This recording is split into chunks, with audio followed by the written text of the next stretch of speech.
Wes Thuhan, Min Freyon, and welcome to another video. It's finally over, my friends. It is finally over. I've promised you that I would review each and every single episode of Obi-Wan Kenobi, a TV show by Disney. And why? Well, because I've always considered Star Wars to be a fantasy in space. It is, after all, and we are talking about Star Wars, the proper Star Wars, the original trilogy. It is about a young hero going to save a princess with the help of an old wizard, isn't it? And they are fighting the Dark Lord. Come on, it's fantasy. But, my friends, the franchise has been slowly dying a slow death since the acquisition of, Lucasfilm by Disney. And this is it. I have seen each and every single pile of donkey manure and smaller piles of donkey manure that Disney has put out. Despite all the plot holes, despite all the bad writing, the entire sequel trilogy is absolutely disastrous. Despite all the inconsistencies and the scandals on social media, the attacks towards fans and the firing of Gina Carano, I have been watching everything, but this is it. This has broken me, and I'm not watching anything by Disney. So let's just get to the review itself. It all, of course, culminated and escalated into the biggest pile of donkey manure since The Last Jedi. And of course, the last episode of Obi-Wan Kenobi encapsulates everything that was wrong with the entire show. Let's start with the obvious at the beginning. How did Reva survive the stab in the chest with a lightsaber with no apparent medical help? She had a bandage around her waist when she arrived on Tatooine. And by the way, yes, there are going to be spoilers in the review. Theoretically, people could have justified the survival of the Grand Inquisitor by the fact that his race has two stomachs. But, yeah, come on. I mean, humans have two lungs and two kidneys. If I got stabbed through one of my lung or one of my kidney with a lightsaber, and if I was left on a platform or somewhere for a couple of hours, I would die, surely. It wouldn't help that I have two lungs. So this was nonsensical, as it was. But Reva is a human. She survived. And she wasn't even that much powerful in the dark side as Anakin Skywalker was, which I think is one of the main reasons why he managed to survive the absolute annihilation on Mustafar in Episode 3. So this is absolutely preposterously awful.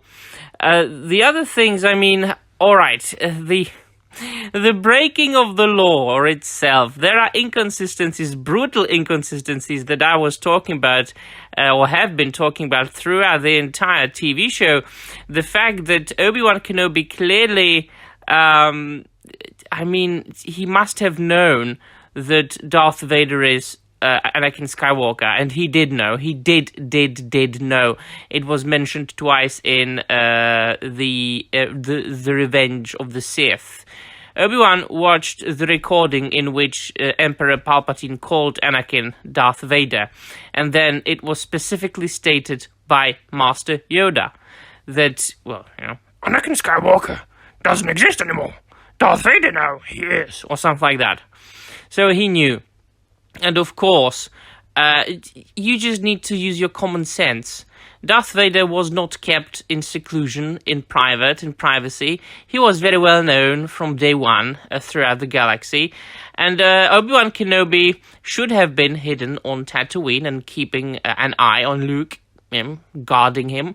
But of course, a HoloNet news is a thing in the Star Wars universe, and everybody knew Darth Vader, and if everybody knew Darth Vader, Obi-Wan Kenobi also knew, which was mentioned in the novels, the expanded universe novels, that Obi-Wan Kenobi got to know that Darth Vader was alive through the HoloNet news.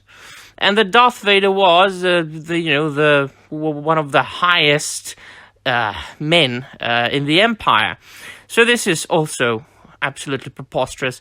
And of course, people shouldn't have met in between episode 3 and episode 4, like Darth Vader and Obi-Wan Kenobi.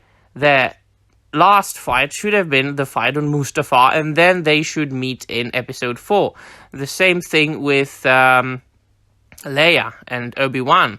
He saw her birth, she was taken to Alderaan, and then skipped to episode 4, and help me, Obi-Wan Kenobi, you're my only hope, which is, of course, in episode 4 as well. Sorry, I thought I heard something. Alright, another thing right there, my friends, of course. How come that Obi-Wan Kenobi leaves Tatooine twice at the beginning of or in the end of the first episode, and then he arrives in Tatooine in this episode? He doesn't save Luke, of course. Luke is saved by Aunt Beru and Uncle Owen, but then he leaves for Alderaan to say goodbye to Leia. So he leaves Luke unguarded once again. And that leads us to another thing.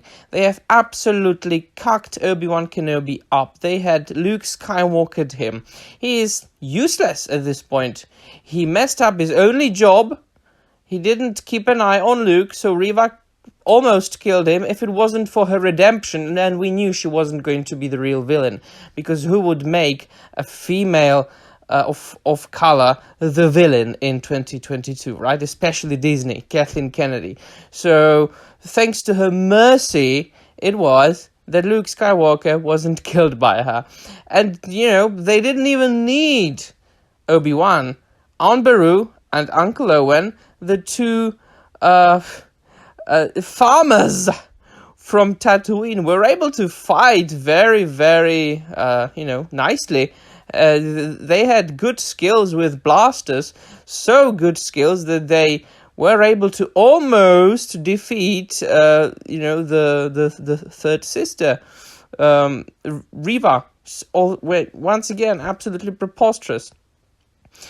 Everything Obi-Wan Kenobi was doing throughout the TV show was that he was helping Leia. Shouldn't it have been about Luke? Leia was sent to Alderaan to be pampered and to be a princess, basically, and Luke Skywalker to be a farmer boy being looked over by Obi-Wan Kenobi. Yeah, not really lore accurate, is it? The fight between Obi-Wan Kenobi and Darth Vader, the second one in this TV show, is of course once again lore inaccurate.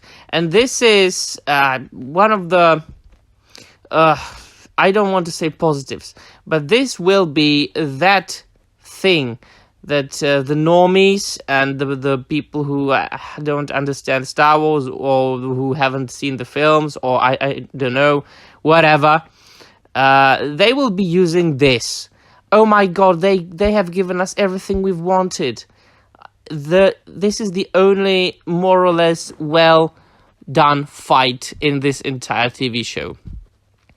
When Obi-Wan and Darth Vader were fighting for the second time, I liked the scene when Obi-Wan cut through Vader's helmet, and then we could see like a half of a face of Hayden Christensen, all scarred, the remnants from Mustafar, and his voice was switching in between his own voice and the voice of James Earl Jones.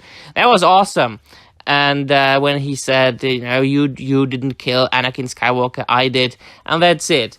If they took it out of the TV show and just shown it to me like, this is an alternative fight between Obi-Wan Kenobi and Darth Vader, reimagined, from episode 4, I would say that looks cool. Right? That looks really good. But otherwise, no.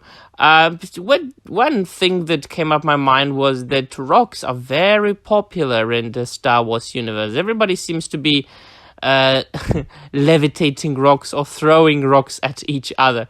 I don't really understand the obsession of Disney Star Wars with rocks. And by the way, if you know something about the current expanded universe, the Disney Star Wars current expanded universe, that is actually an alien, which is basically a sentient rock, and that's it. a chunk of stone, which is sentient. So, once again, I don't know, a strange fixation on rocks in Star Wars universe.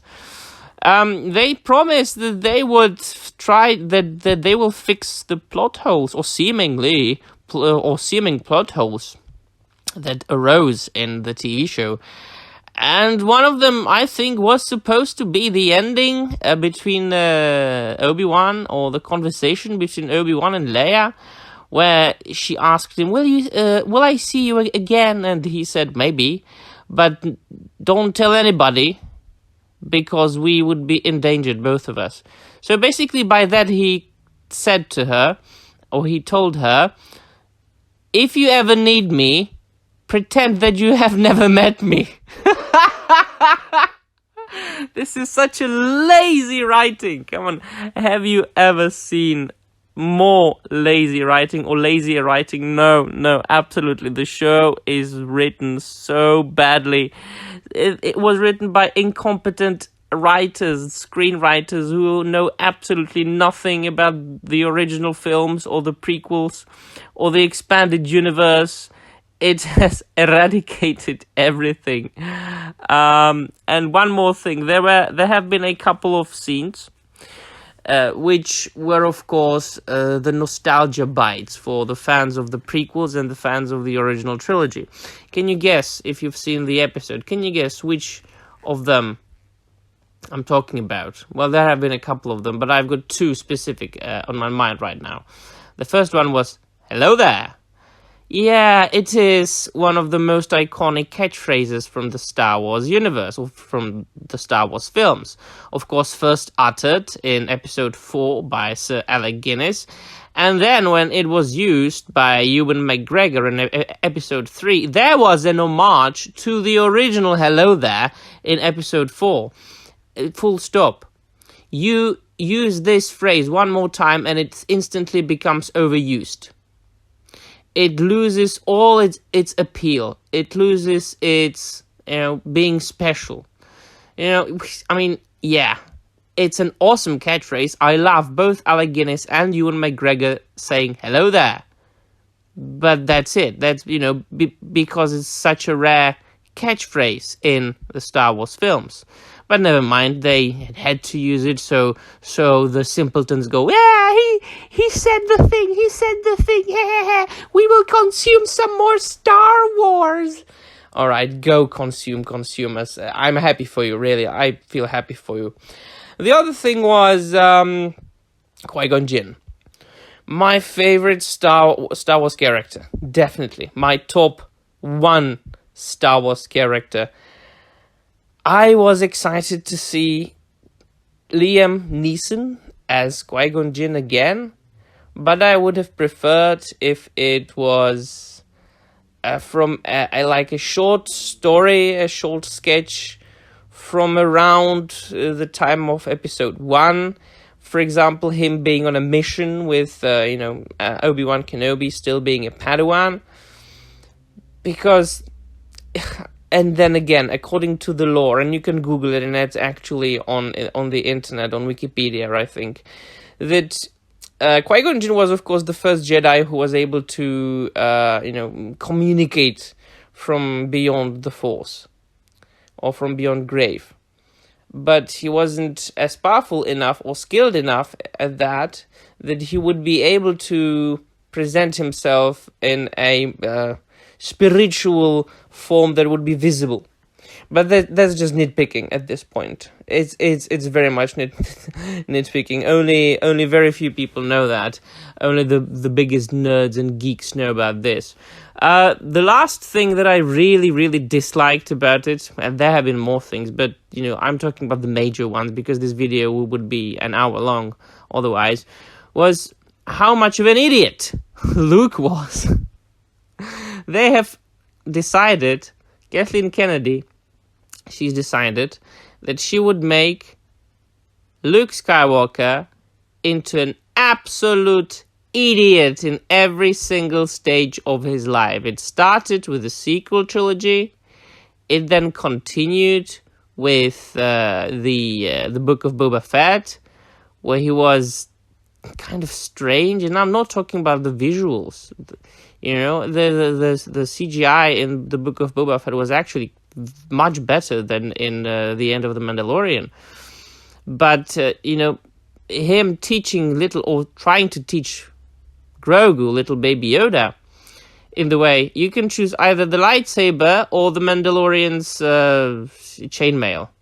Well, you know, Luke, I thought that only Siths deal in absolutes. Well, alright, okay. And now, of course, he's a kid. Yeah, he's a 10-year-old kid. So he got scared and he ran away, and Reva almost killed him. I'm sure if she tried to do this to Leia, she would be okay. Oh, gosh. She tortured Leia, and she was absolutely okay. She tried to force mind-read Leia, and she couldn't, because Leia was too powerful in the Force. Can you see that? Can you see that it's really everything there is influenced by Kathleen Kennedy's Force is female? Oh, boy. One more thing there. Obi-Wan Kenobi, or Ben Kenobi, in Episode 4, has to describe to Luke Skywalker what a lightsaber is. It is a weapon of the Jedi Knight, not as random or clumsy as a blaster. It is a weapon of the Jedi Knight from a more civilized age. Yeah, I thought that 10 years ago, Obi-Wan, you know, Luke saw a lightsaber when he was chased by Reva. Okay, so the only conclusion is there are two possibilities, and I think that the first one is more probable than the second one. The first possibility is that the show was written by absolutely incompetent writers, and the second option is that everybody had a serious case of the Alzheimer's in between episodes 3 and 4, or in between Obi-Wan Kenobi TV show and episode 4. Because people did things that they did not remember in episode 4. All of them. This is a disaster. A complete and utter disaster. I'm going to tell you right now what the consumers will be telling you that, saves this show. Is the fight between Obi-Wan and Darth Vader. It's the hello there. It's, the Liam Neeson cameo and so on and so forth. But these things really seem very cringe in the middle of everything else. So no, a scene here and there won't help the entire show. It is really the worst Star Wars since The Last Jedi. And the last Star Wars for me. From now on, I am not watching anything that Disney will put out. Not a single film. Star Wars. Not a single Star Wars film. Not a single Star Wars TV show that Disney puts out. Not a single comic book that Marvel Disney puts out. Nothing, none of it, nada. This is everything. No, I will be enjoying the original trilogy and the prequel trilogy still, and the original expanded universe that is now labeled Legends, but that's it. I shall completely eradicate the Disney Star Wars from my memory. Let me know in the comments down below what you think, and that will be all. Thank you very much for watching, and may the Force be with you.